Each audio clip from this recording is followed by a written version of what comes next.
So in this video, I'm going to be fixing some bad cold agency offers to make your outreach better. So if you're an agency and you are doing outreach or you're looking to start doing outreach and you want to make sure your offer is actually fit for cold traffic and your offer is going to convert, this is going to be the video for you. So this is going to be based on my learnings of 4 years sending cold outreach, selling different types of high ticket B2B services. So it's going to be a lot of learning in this video here. Now, the first thing is we will get you insert insane results in insert unrealistic time frame, or we pay you $2,000 or something like that. These are what I call the ridiculous guarantees, where they just sound so unbelievable and crazy. Now, most people see right through this. I think there was a brief period where people started doing this stuff and people kind of bought into it because it was just like so clickbaity and kind of compelling in a way. But I think, yeah, most people see through it. It's also very, I would say, disingenuous if you don't know their business. Like, how do you even know you can get that result if you have no idea what their business does? So again, it just comes off very shady, and high quality prospects with real business experience will see right through it, right? No one that actually knows their stuff will talk like that or give offers like that. It's very rare that I see like a big established agency that really has a tight process that says stuff like this. It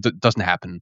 So I would shy away from this. I would not make offers like this. I would not structure offers like this. Now, the fix for this is that you just have to change it. There's nothing inherently wrong with providing a guarantee. A guarantee can work just fine, but you have to make it realistic, first of all, and don't do any sort of bait and switch. Like, don't give some crazy guarantee and then on the call say, oh, yeah, you actually don't qualify for this guarantee, so now you have to buy our other package here. So don't do that sort of thing. And also make sure that you can actually fulfill what you promise in the guarantee at least 90% of the time. So one good way of finding a good guarantee is by looking back at your previous results that you've given your clients and then saying, okay, what result can we get people in 90% of cases? And then you can make that the guarantee. So maybe that's a specific percentage of growth, whatever the case might be, right? Calculate that and then use that as the guarantee.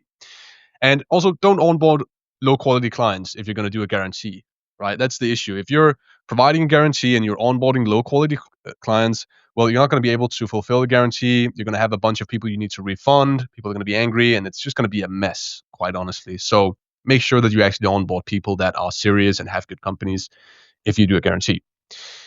Now, if you are not a beginner, then consider premium positioning instead. So if you've been around the block, you're a more experienced agency, maybe doing over $1 million a year in revenue, I would actually just play around with improving your positioning, making your offer seem very premium. Instead of doing all these crazy guarantees and free trials and this, that, and the other, you really don't need to do that, right? Like, obviously, if you're premium positioning and you increase your pricing, your CAC is naturally going to be higher. But that's fine. You're going to get better clients, more retention, longer retention, more revenue. You can charge them more, right? So just go for premium positioning instead of all this guarantee stuff. So yeah, that's what I'd recommend here. Now, the next one is the useless white paper or case study offer. So we've all seen these. We've all got those ads where it's like download a white paper or something, or outreach where people, offer that. And you download it, you never read it. It's super long. It's not actionable. It's just, doesn't make any sense to even look through it. So the issue with a lot of these is that they have no logical next step. There's no call to action, and people don't think about these white papers that they send as a funnel, right? Like, essentially, a white paper should act sort of like a landing page where you kind of scroll and then you get more and more hooked, and then there's a CTA. But most people don't really, do it like that. They just write long theoretical lead magnets, and nobody actually reads them. So the same goes for case studies, right? People send these uninteresting, uninformative case studies with no call to action or relatability. We had one client we worked with at Scale Sprints, and they had this case study they wanted to send out, and I looked at it and I was like, this is just, this is pretty much just you, patting yourself on the back. There's no real insights in this case study. There's no reason to send this out to people. So yeah, make sure that this stuff is actually valuable. And this actually goes into the next part here, which is the fix. So ask yourself if you would pay for the lead magnet that you've built, right? There's nothing inherently wrong with sending like a PDF file, but you just have to make sure that it's actually valuable and you would pay for it, all else equal. And you have to ask yourself, can it be implemented without logistical intensity or deep thought? Because if people receive a lead magnet and there's like 100 different steps they have to implement the knowledge in it, right? And it's just like, oh my God, what do I even do with this? Well, it's not going to have a very high conversion. So for example, the lead magnet that I've been, sending out to people here at Scale Sprint is our 7 best performing email copies for agencies of all time in our agency. And that is a good lead magnet because you can view these and you can draw, you can like take certain things from them. You can basically steal the templates. So it's something you can implement. It's something that people would pay for, right? Because it can actually save you a lot of time and make you a lot of money to just see what somebody else has done that's already working, right? That's why people pay for courses and consulting and all that sort of thing, right? So it's sort of a piece of that essentially in a lead magnet.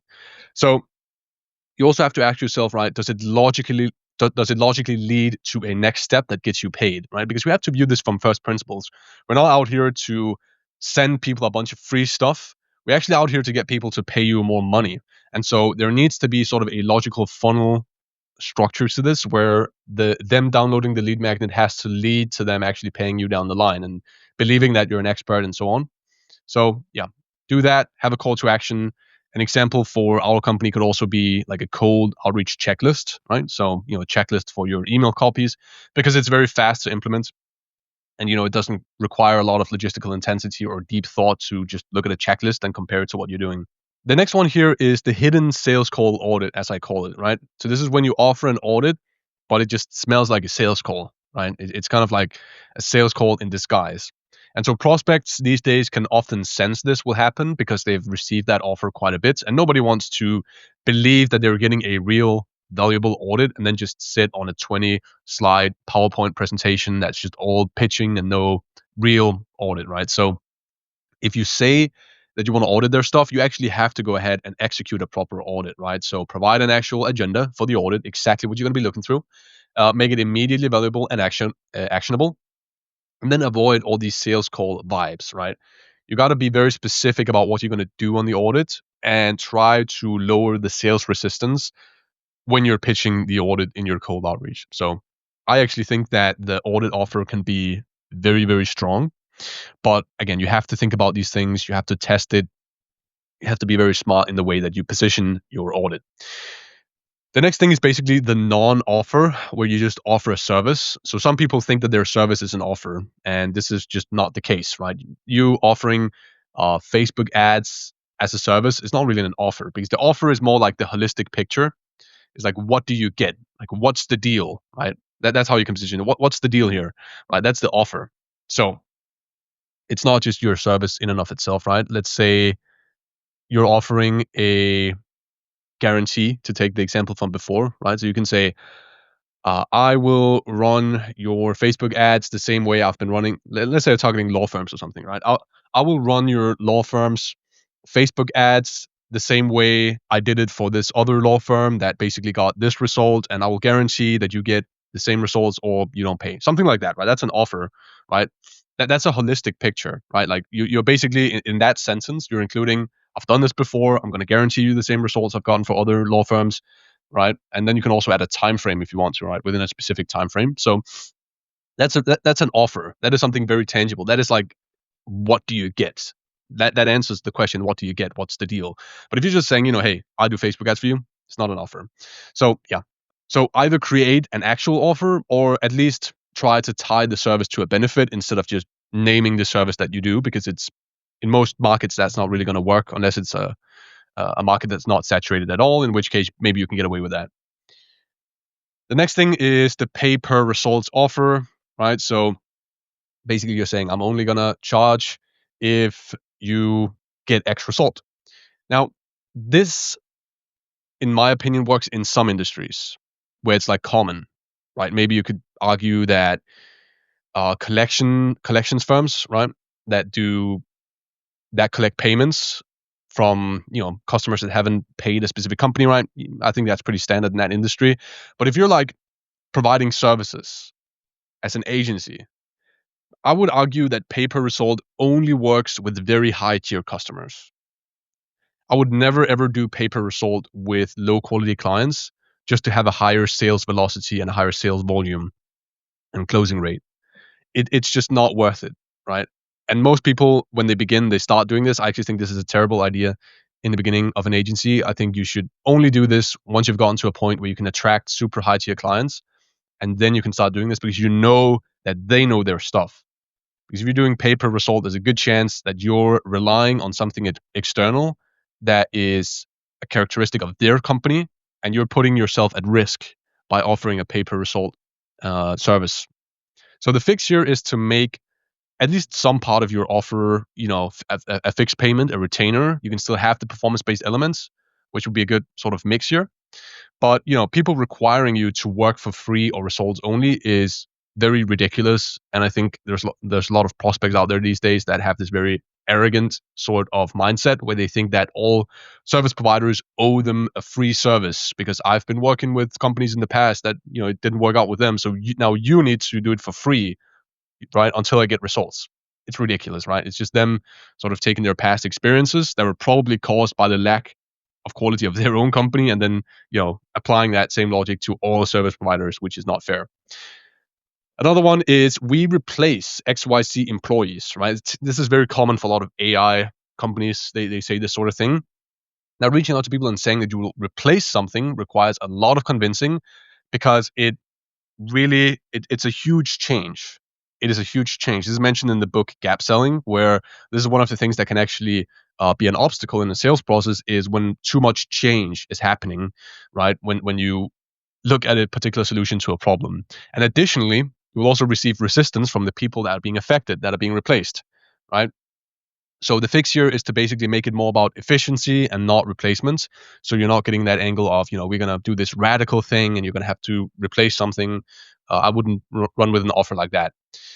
The next one is AI will do XYZ. Now, if you're an agency, no one will want AI to do the work. And this is something I see a lot of agencies unfortunately doing, where they're like, hey, we do this with AI. And it's like, okay, why would you say that?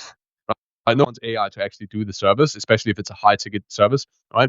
So they pay humans to do work. They want humans to do work. They don't want AI to work for them, right? It's just not what they want.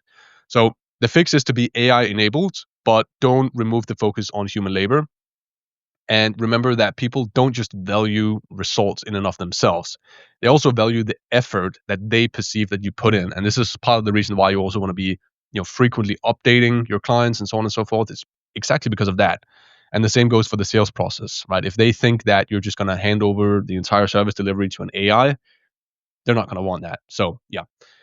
So that's going to do it for this video here. If you want Scale Sprints, which is my outreach company, to set up your entire cold outreach system and do everything you see on the screen here. This is everything from setting up the initial outreach system to positioning the offer to appointment setting to follow-ups to pre-call flows and everything.